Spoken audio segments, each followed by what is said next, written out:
Good evening, everyone. Mary, thank you for co-hosting. Many blessings. Great to see all of you. We'll just wait a moment or so as people trickle in, and then we'll jump into our celebration.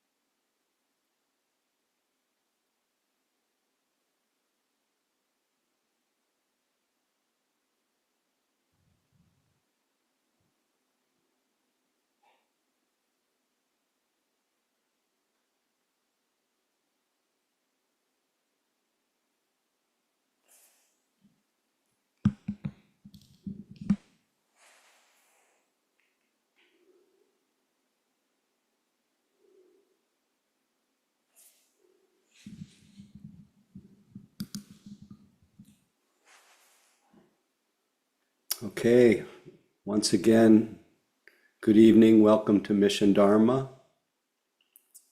Happy to see your faces. On top of, in addition to seeing your faces, love to hear your voices, so feel free to say hello to each other and perhaps say where you're calling in from, and we will kind of bathe in the sound of Sangha. From Berkeley. Hey, Keith. Hi from San Francisco.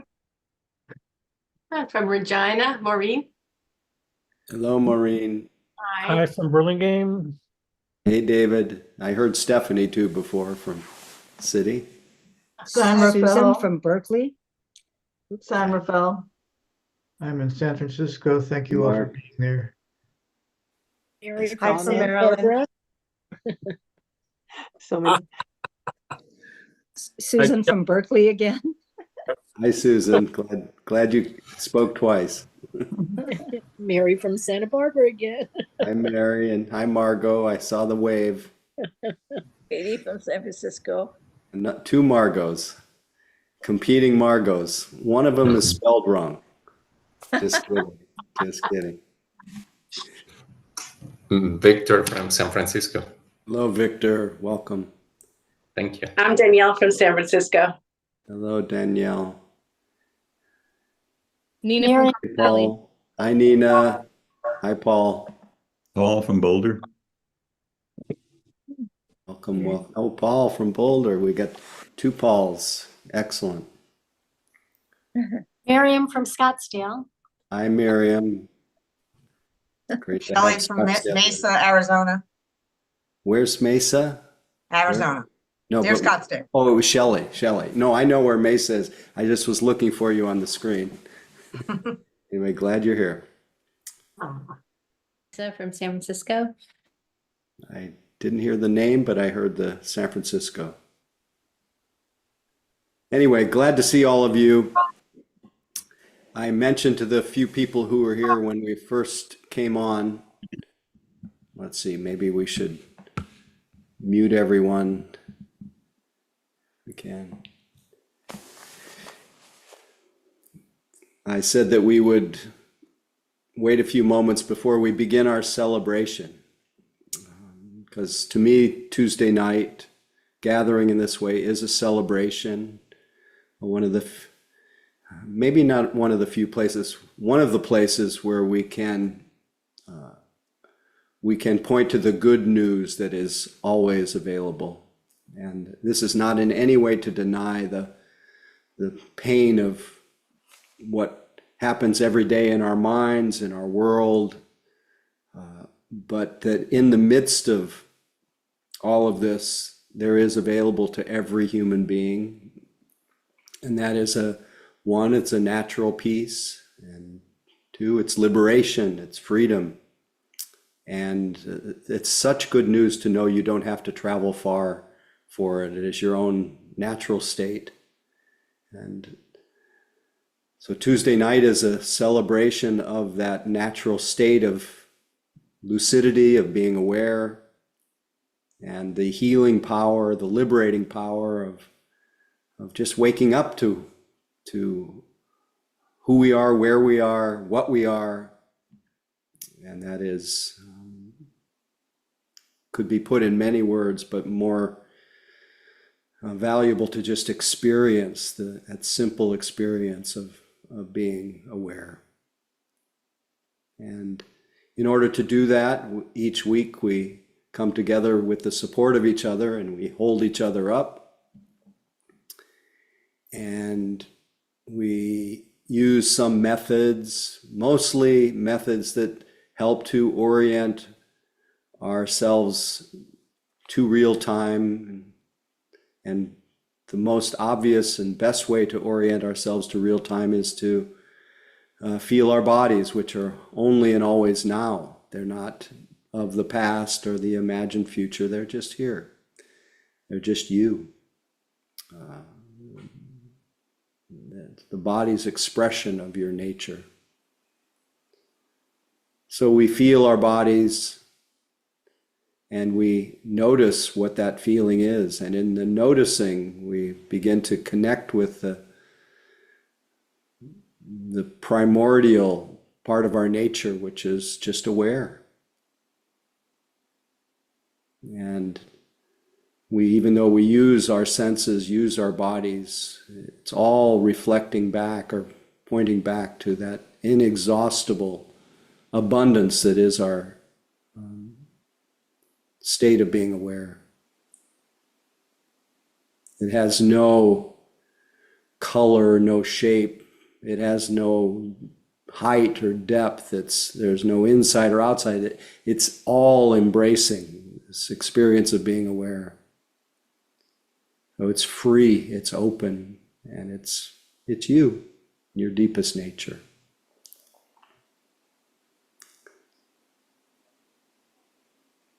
But the way we connect with that is to orient ourselves to real time. And when we close our eyes, we feel not only the sense of being aware, but we feel the sense of seclusion that allows us to nurture or nourish this quality of being aware, make it more continuous,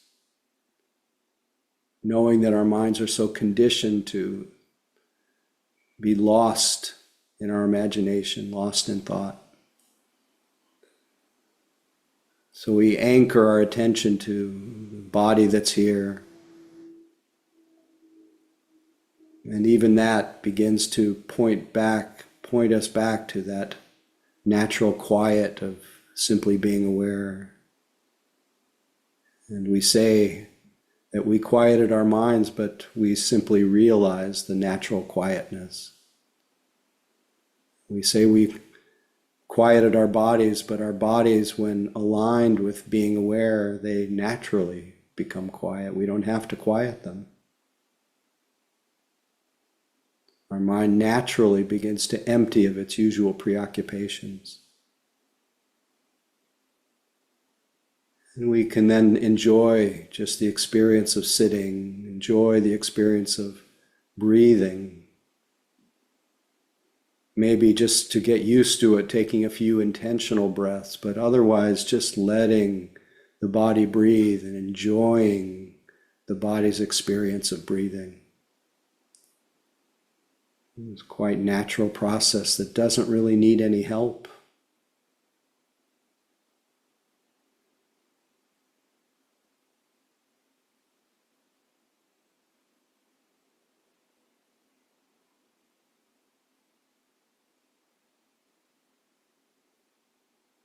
And if we stay here long enough, we will also begin to notice many sense experiences coming and going. Sounds will come.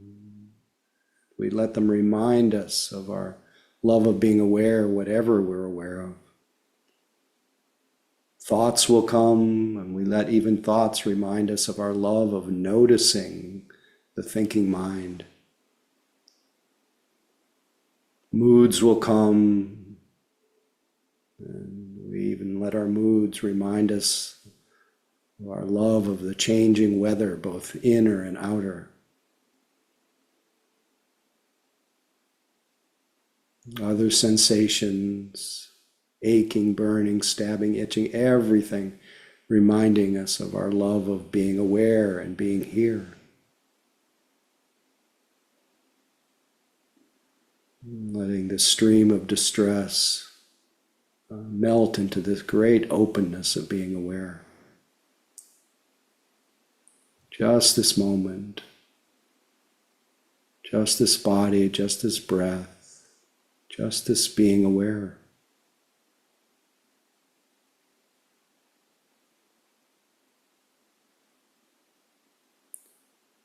Being choicelessly aware of whatever comes, but giving some selective attention to our body and breath as a support, as an anchor for our attention.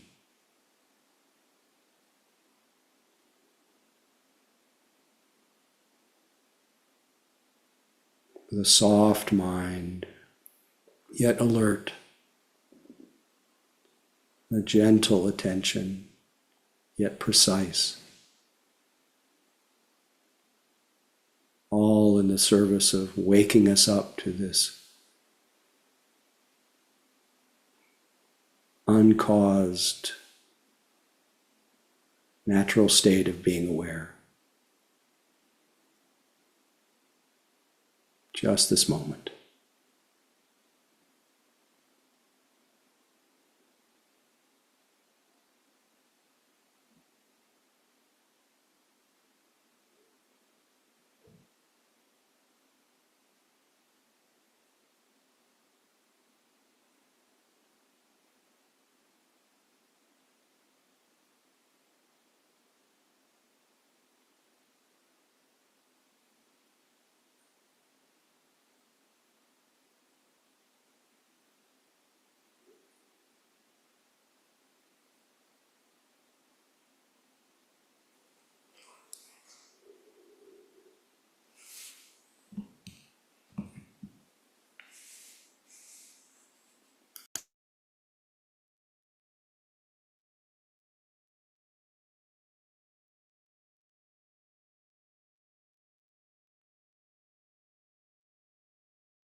No matter how many times you realize you've been lost in thought, celebrate that return to clarity, to sanity.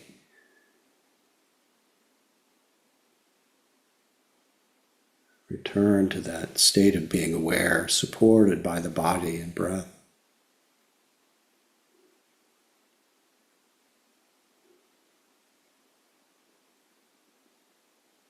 Each time you realize you've been lost in thought is a moment of mindful attention.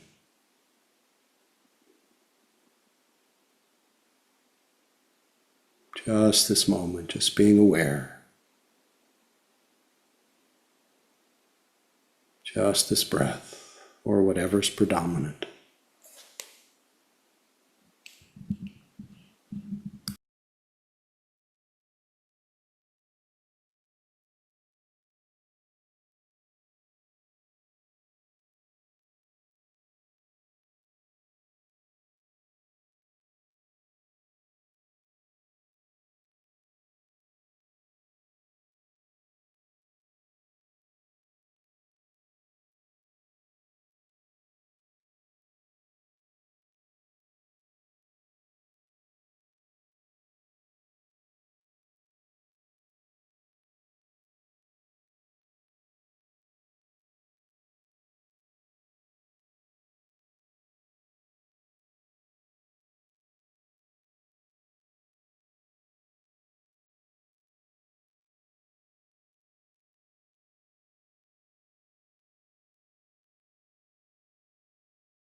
Now that you've stopped your formal practice for a moment, notice the state of your heart and mind, body, without trying. I know I've said this before, but this is often where the real practice happens, when we stop trying.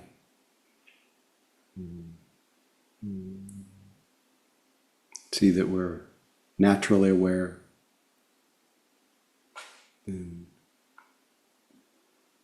Mind is often, if we're just paying attention, our mind is empty and filled with each other. And usually our distress has melted away to some degree. We don't want to overlook that while we're wondering what's next. I'm kind of wondering what's next too, but I also want to enjoy the ride, this little transition period.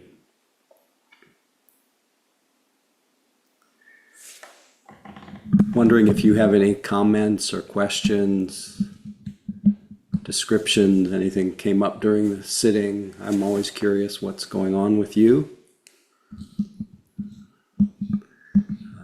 Any questions about the general instructions, anything you noticed, any topic that emerged that you'd like me to speak about? And I've now discovered, no, that's not what I thought. I don't know where all those little tools are, like the raised hand. It's kind of gone from my screen. But anyway, do any of you have any questions? Feel free to use the raised hand function. And love to hear from you. And as always, a reminder that your comment or question or topic may be of some use to someone else, so don't be bashful. Liz, thank you for breaking the ice. Glad to see you. Good to see you. So, as we know, I'm elderly, which is a shock. Your body is elderly. You're not. Yeah, I know. My mind is quite young in many ways, and Well, your body may not even be elderly either. It oh, all but depends. believe me, it is. Okay, Believe okay. me. I'll But believe you. I don't quite know. I don't know other words from non-dual practice, which seems to me what you're doing during the meditation. Donald calls it awake awareness or luminosity, but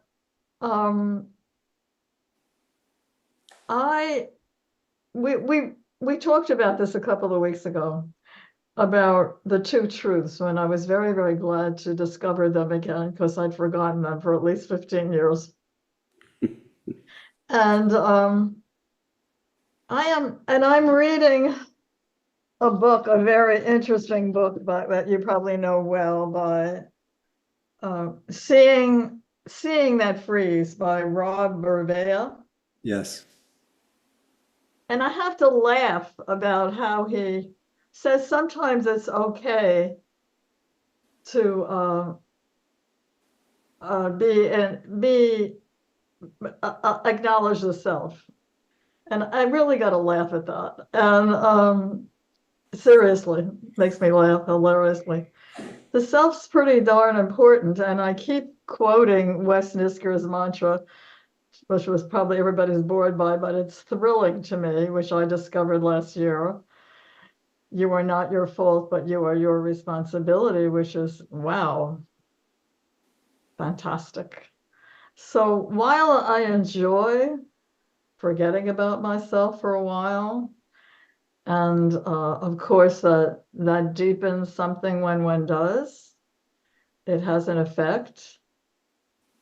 I'm not so quick to discard myself.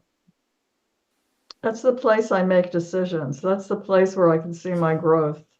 That's the place where I come back to my responsibility and my desire to be better than I am, or to learn. So that's are you finding a question in there? I'm mostly hearing description of your mind and your understanding, and I'm loving it. And I don't think you have to give up any self. It's selfish there when it's needed. It's a functional part of nature, and but it doesn't ultimately define you. And if you mistakenly take whatever that self view is to be who or what you are, you will have more stress in your life. And if you relate to it with understanding and wisdom and see how its usefulness, how it protects your body and your life, great. But you don't have to give it up, nor do you have to make it up. I don't intend to give it up. I don't intend to give it up until I give it up. Well, I think it's always useful to stop and ask, what is it, when you say, when I give it up, what is the I that's being referred to? What is that? The personality.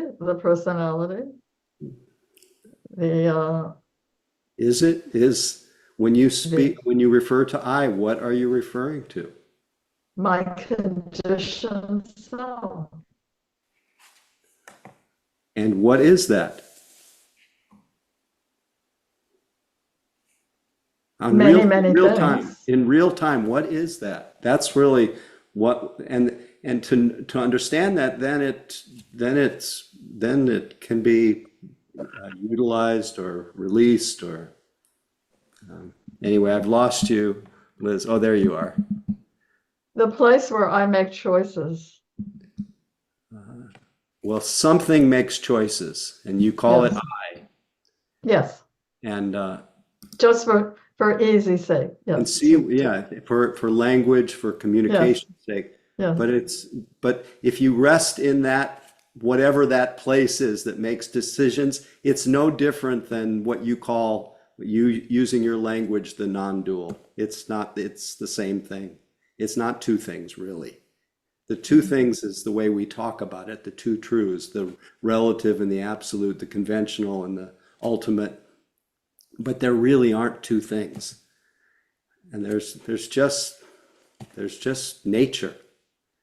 And we have all kinds of ideas that get imposed on it. And they're useful for communication, but most of the time they're not needed. And just be quiet, and everything will flow from that. Everything that's needed. Like even right now, just let the I rest from where it came. Whatever that is. But it's not an idea.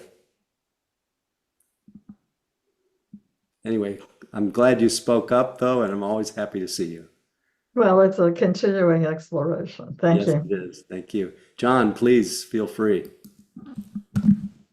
Howie, I was wondering if you would, what I've been trying to do is as I start a meditation, to take a moment or two to go to my heart and listen to my heart's intention, and for my practice and for my life. And I was wondering if you had any comments about how to maybe avoid a false or a fleeting, or to get the most out of this part of my meditation practice. You mean when you say get the most out of this part of the meditation practice, you mean the setting intention? Exactly, the sense, so I don't have an intellectual intention that's out there in front, so that I'm really listening a little bit more carefully to my heart.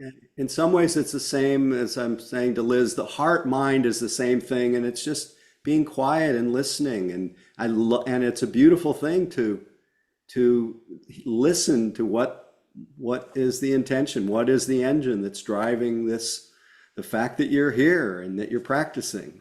And it's a wonderful thing to listen to. And there may be all kinds of ideas that pop up, but the one that you trust is the one that just, you can feel it, that it feels right, congruent, it feels true, feels like this is the way it is. And that feels unshakable in a way.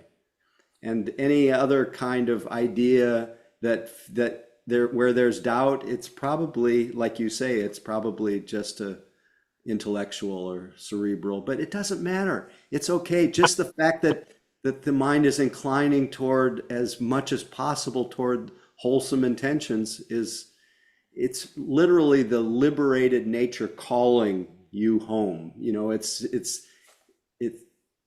all intention. Usually that kind of sincerity is really the voice of liberation, of freedom, saying, I care about myself. Okay. Okay, super. Thank you. Keep up the good work. I think Victor was before Stephen, if I'm not mistaken. No, Stephen was first? Okay, Stephen, please feel free. Good to see you.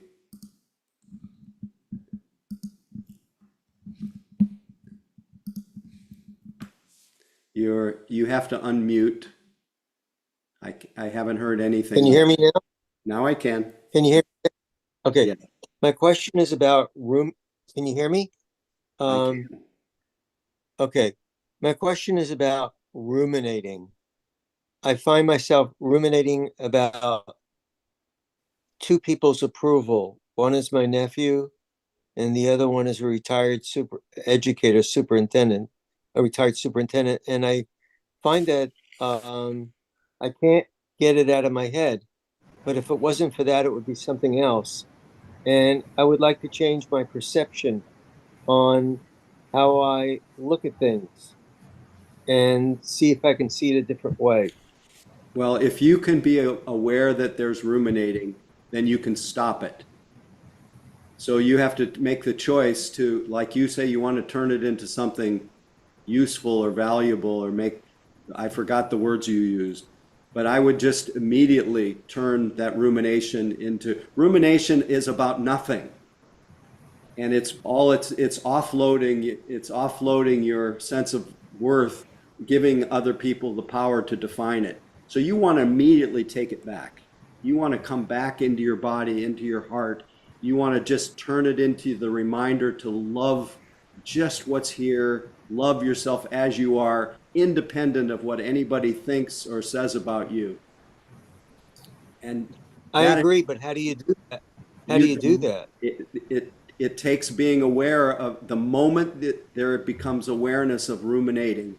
If there's any gaps in the rumination, you become aware of it. That's the moment that you say, stop it, come back. Let this be the reminder of loving kindness and mercy for this mind and body, for myself as I am, and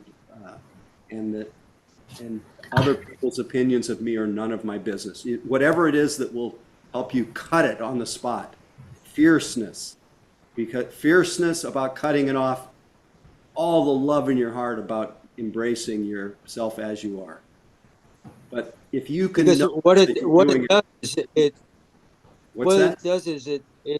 it does, it drains all my self-worth. Of course it does. It's absolutely a maniacal hell realm that if you're aware of it, then you can stop it. If you're unaware that you're doing it and you're just caught up in it, then feel mercy for having been dragged along like that and depleted. But if you can become aware of it, just say no more. No more. Well, no value. If I wasn't aware, stop believing. If I wasn't aware, you're right. You're 100% right, and I think that's a great answer. And if I wasn't aware of it, I wouldn't be asking you that question. That's right. Then that's good news. You're sharing the good news that you're aware. So now really get to work at seeing it for what it is, which is absolutely nothing except a bad habit. That's wonderful, Howie. I really appreciate it. Pleasure. Victor. Hi, good evening. My question is about long-term difficult relationships. And so I can feel the burden as you say it. And so my question is, so when we are younger, I think, in my opinion, so when you're having a difficult relationship with someone, your emotions may be very strong and they are very present.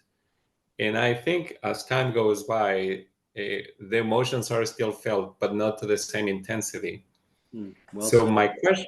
my question is, now that I'm of certain age, how do I know that the way I'm dealing with the negative relationship and emotion, how do I know I'm being wiser about it versus maybe fooling myself by think I'm doing that?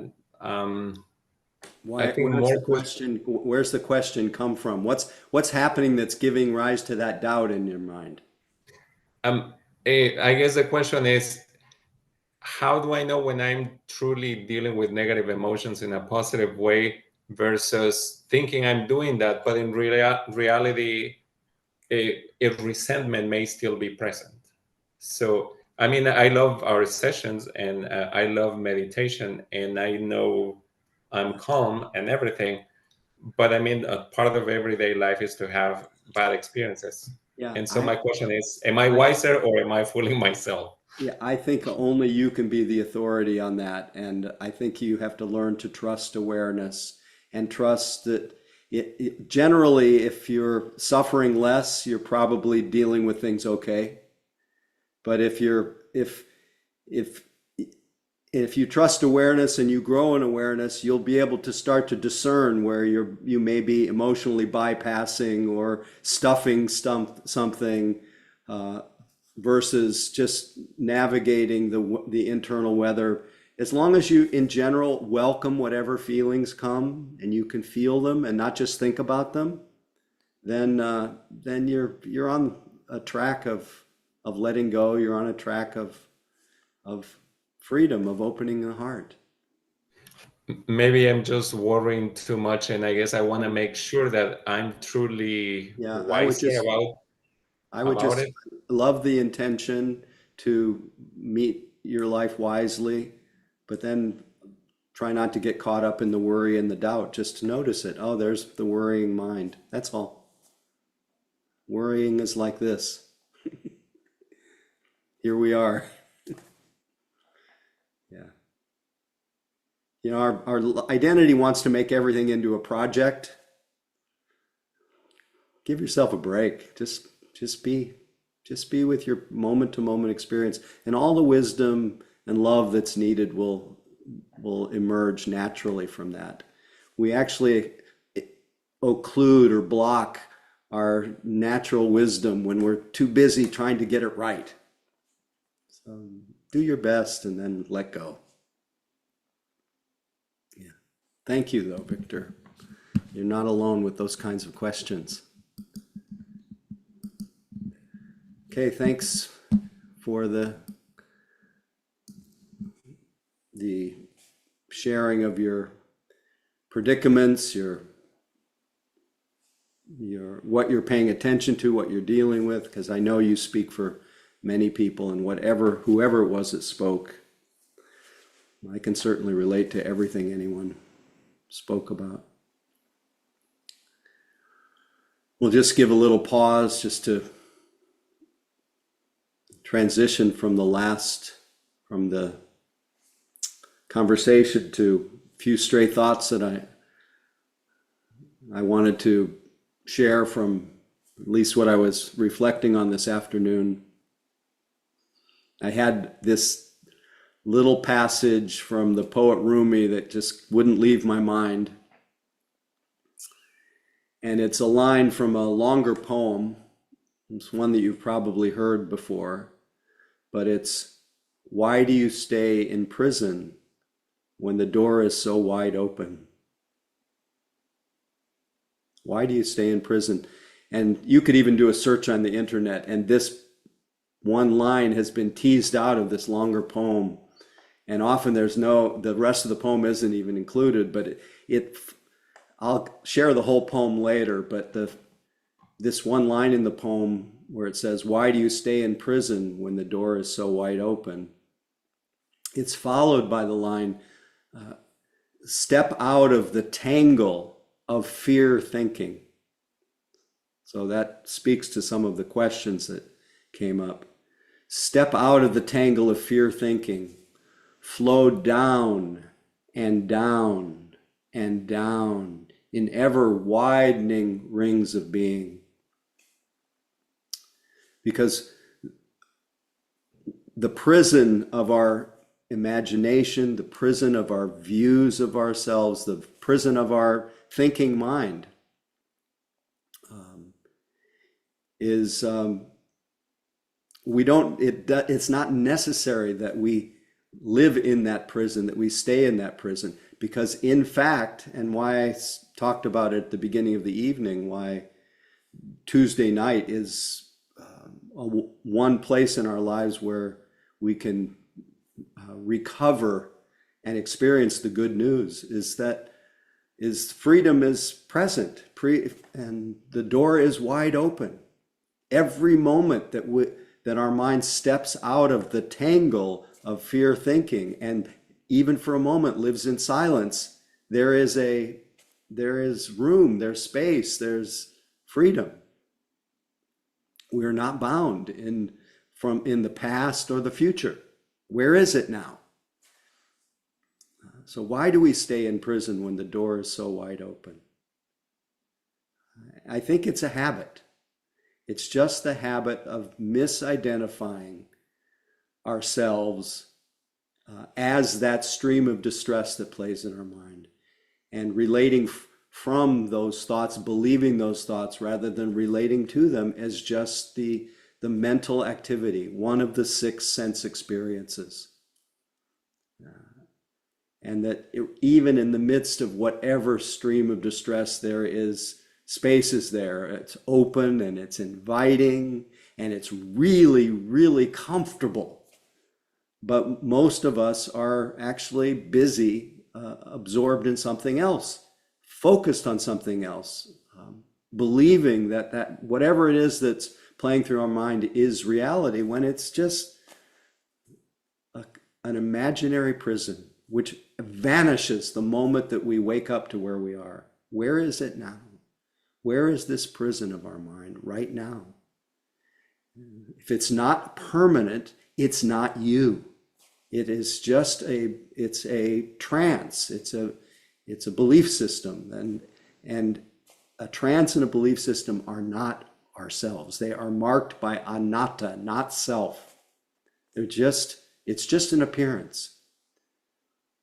You could say it's the compulsive version of, it's innocent in a way because it's the effect of the impossibility of finding security in a view of ourselves, in a sense, in an ego, in an identity. There's no security in an identity because it's a thought.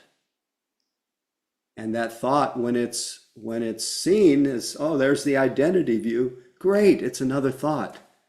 But if there's a belief that I am who I think I am, and I think that who I think I am is going to lead me to more happiness, then we have been captured by a trance, captured by a distorted perception, and then we can wander a long time confused. That's what we call samsara. Kind of endless wandering, endless trying to get it right, endless trying to improve, trying to build, trying to compare in a way that puts us on top, that makes us special. All that is a hopeless cause.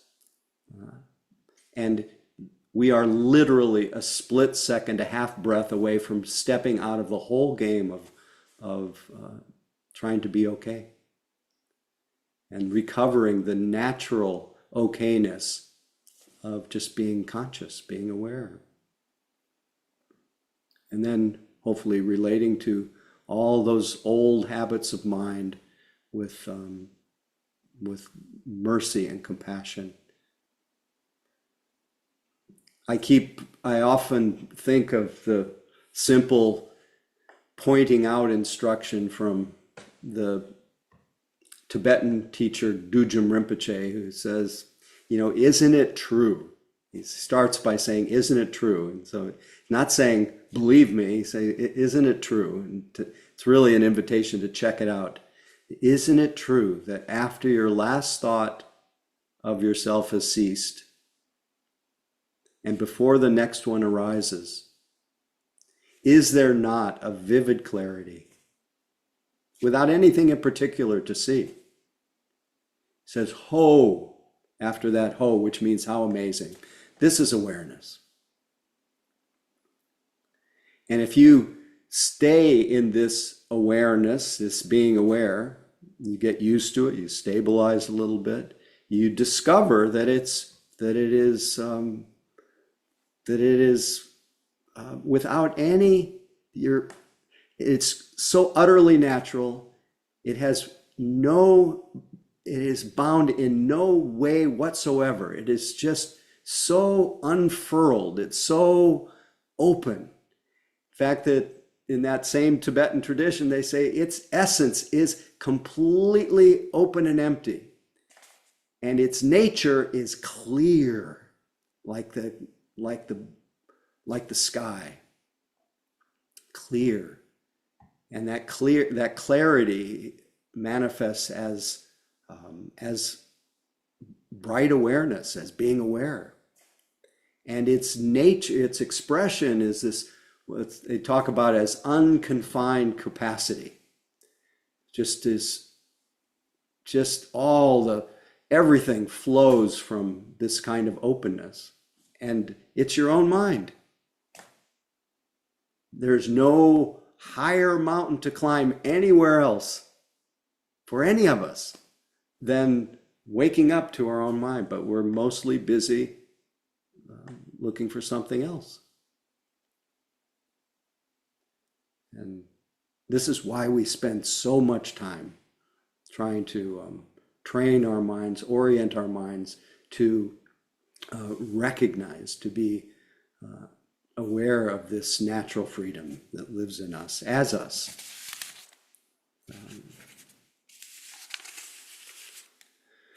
So it's I always, often when I talk like this and point in this way, I feel like, as I've said many times before, I feel like a one-note Johnny. I'm just, don't miss this, don't overlook this vital point. Don't believe your mind. Your thinking mind is a wonderful expression of this nature, but it doesn't, it's just filled with distortions.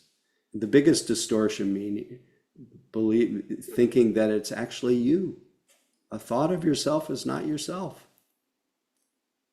Just like, as my teacher Munindraji used to say, a thought of your mother is not your mother. That's sometimes easier to understand for people.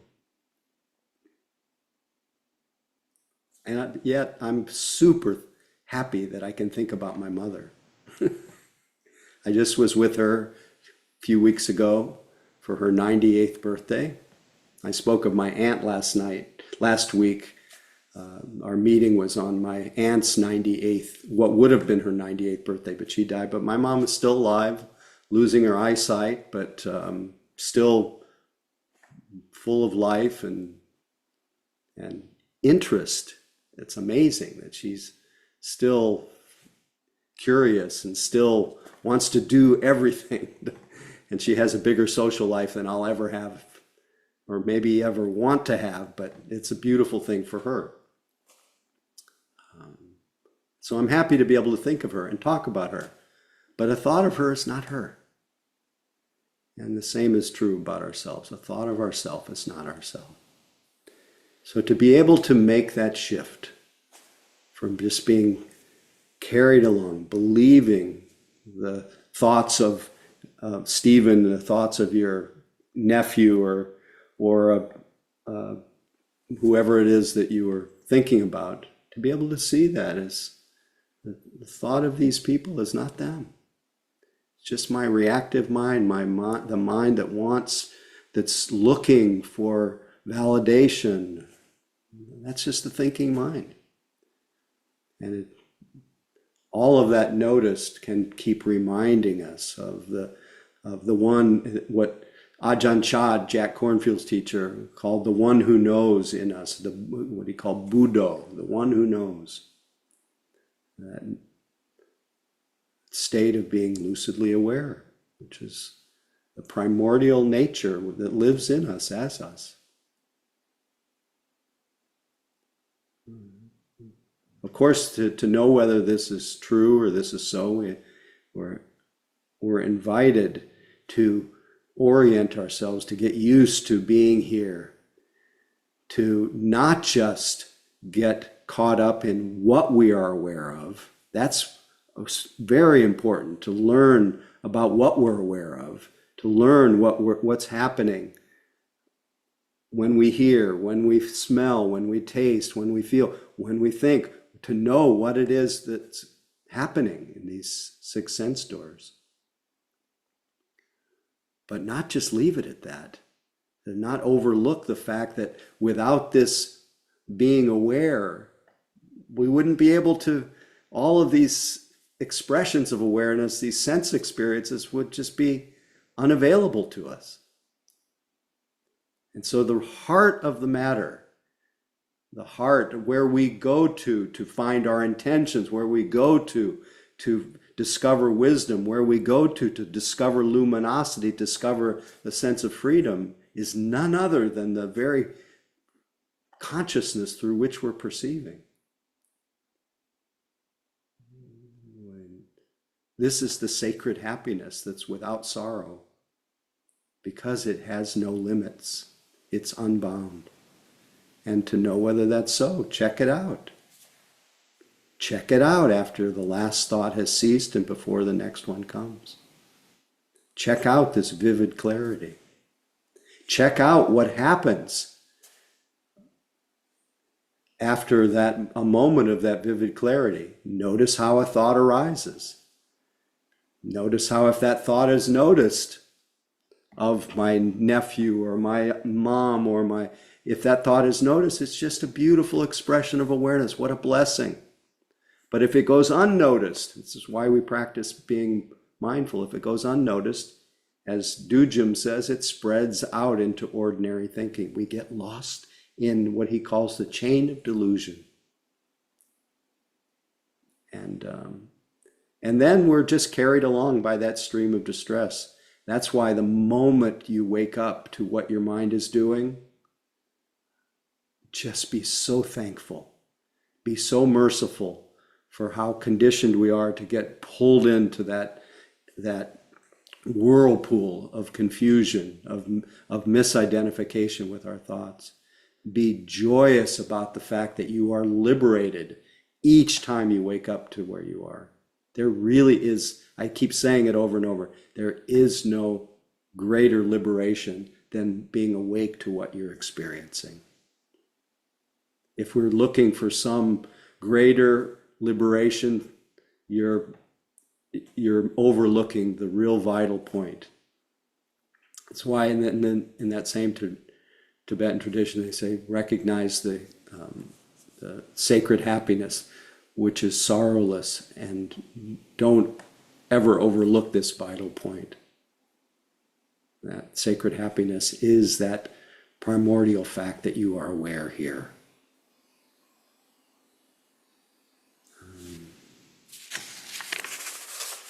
So all the 45 years of the Buddha's teaching was for you to get off of that wheel of distress. Doesn't mean that you don't have the whole range of thoughts and feelings and individuality and life and struggle and everything, but you meet it from a place of freedom, from a place of wonder, from a place of compassion, rather than a problem to solve. As Liz was reminding us of Wes's line, you are not your fault, but your responsibility. But the way I put it, you are not a problem to solve.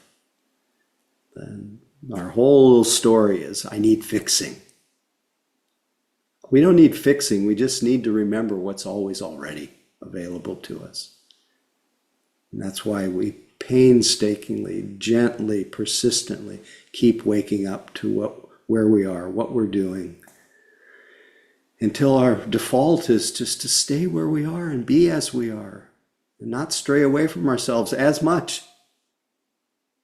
But we are going to dive into the water and get lost, but we can all just pop out again, not make it into such a big deal. The biggest deal is that you already are immersed in the very thing that you're searching for, that you have within you already the Buddha. As Kalu Rinpoche says, you are the Buddha. Why don't you see this? Why don't you know it? This Buddha is here in this very Zoom screen. It's you.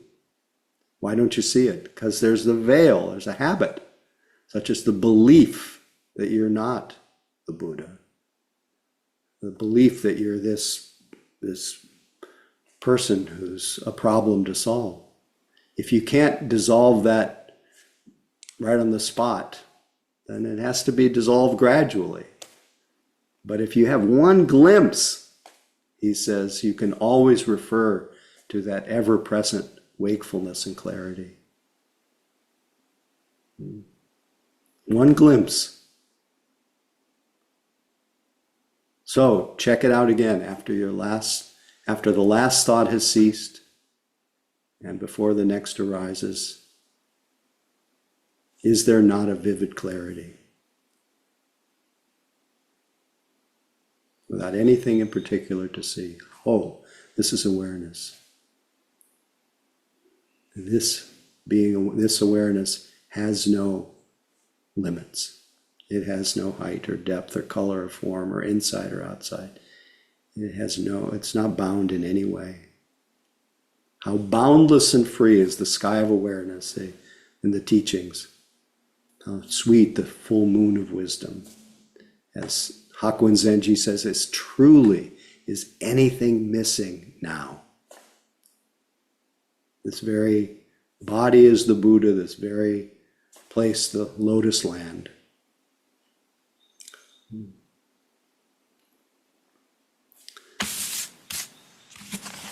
So Byron Katie, who I refer to a lot, wonderful teacher, she says, there's no story that is you and that leads to you. Every story leads away from you. You are what exists before all stories. You are what remains when the story is understood. And last but not least, last will be the poem from Rumi that I referred to earlier, but before that I'll read from Anam Tupten, this beautiful passage I've shared a few times, where he says, you are consciousness, and so am I. Consciousness is said to be groundless because it has no size, color, shape, or location.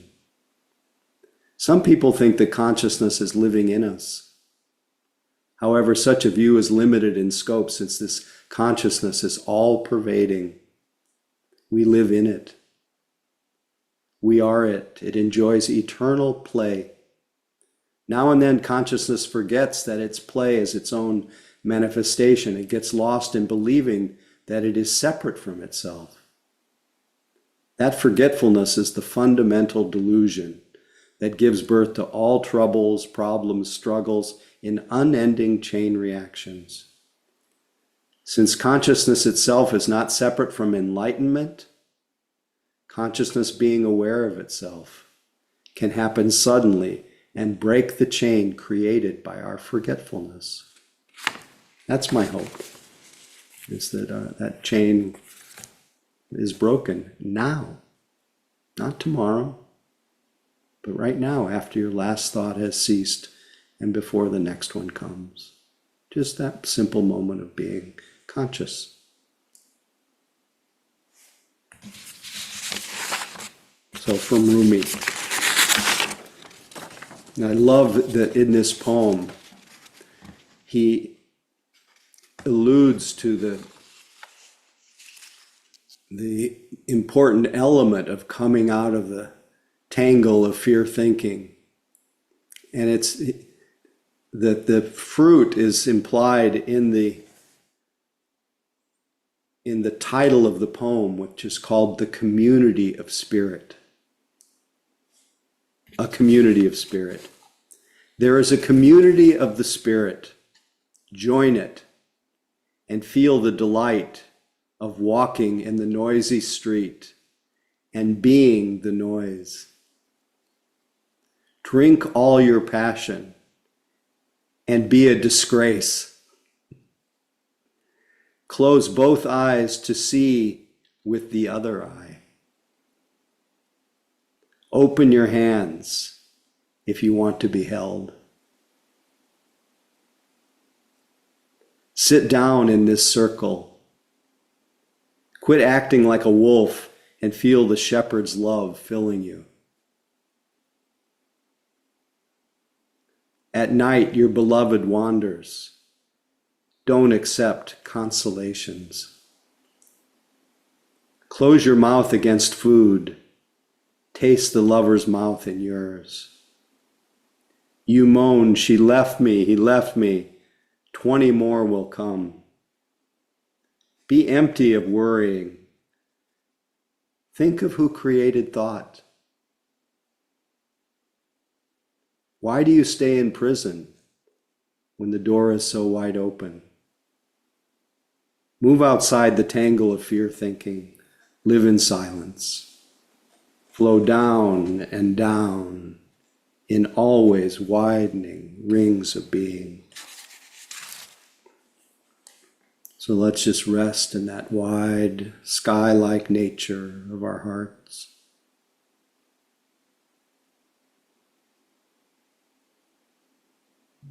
And be free.